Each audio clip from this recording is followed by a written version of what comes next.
Hi everyone, my name is Randy. I'm with the MassBike Safe Routes to Schools program. I'm here in my apartment in Cambridge with Sequoia, my road bike, and I want to talk to you today about hand signals and making yourself visible and predictable. These are the two keys to biking safely to make sure that you're safe.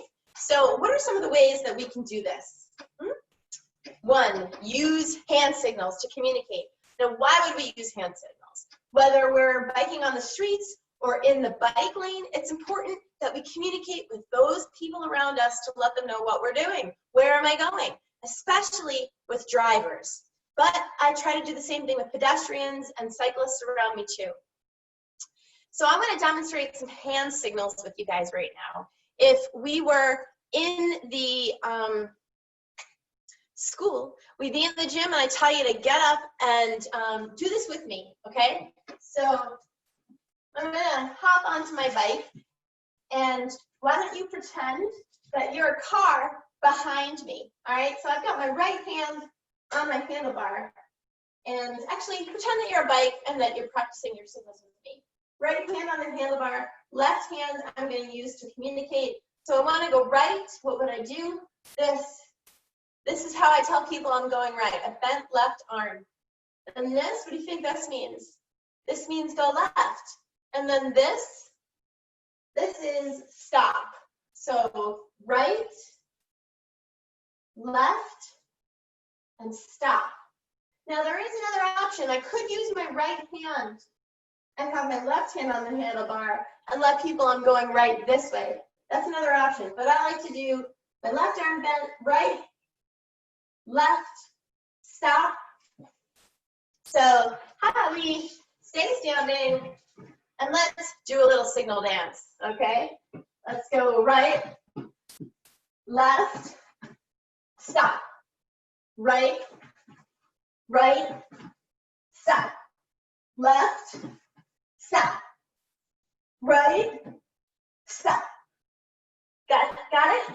I think you do. That's some good practice. So make sure you're using that.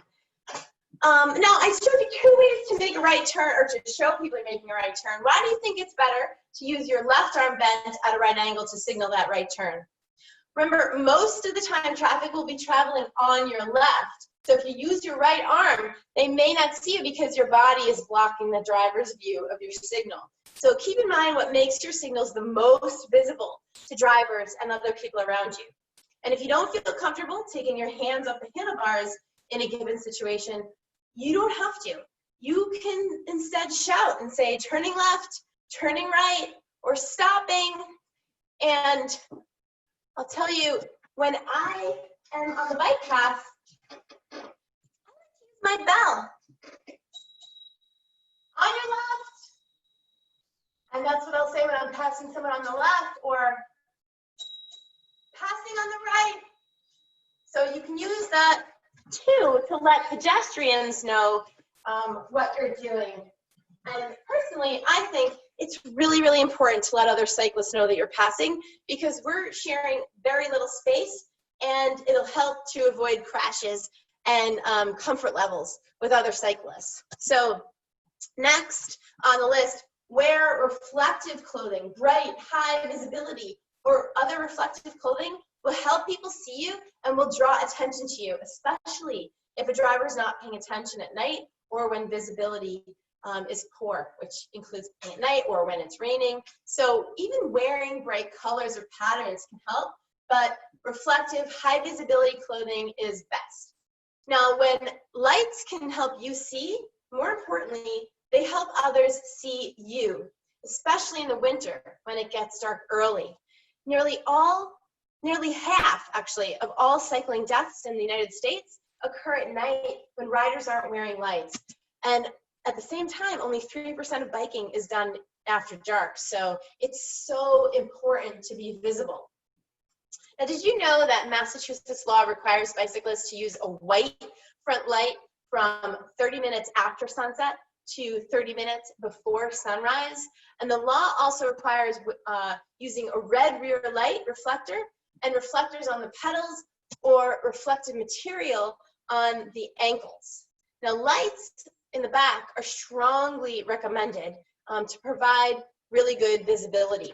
And I want to show you on my bike, I always keep my lights on and keep my lights on my bike, so I have them. They have flashing. I can change the settings so that it does different things, and that's just staying on, right? So that's my front white light. And then in the back, I've got my rear red light. That's on flashing. That's another setting. You can do all sorts of things with that light. So that's really helpful, I think, to make sure that people can see me. I don't want to creep up on anybody, and I don't want them doing the same. I want to see what's going on the road. So it's really important to use lights in low visibility conditions, as I mentioned earlier, with rain, but also when it's a foggy day.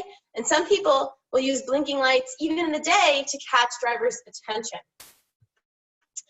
What else can we do to be predictable? Riding in a straight line, okay? Even though it may feel like it keeps us more protected, to duck in between parked cars. You know, like if there's a parked car, I might go behind the parked car and then come back out and then go back behind when there's room between parked cars and then come back out.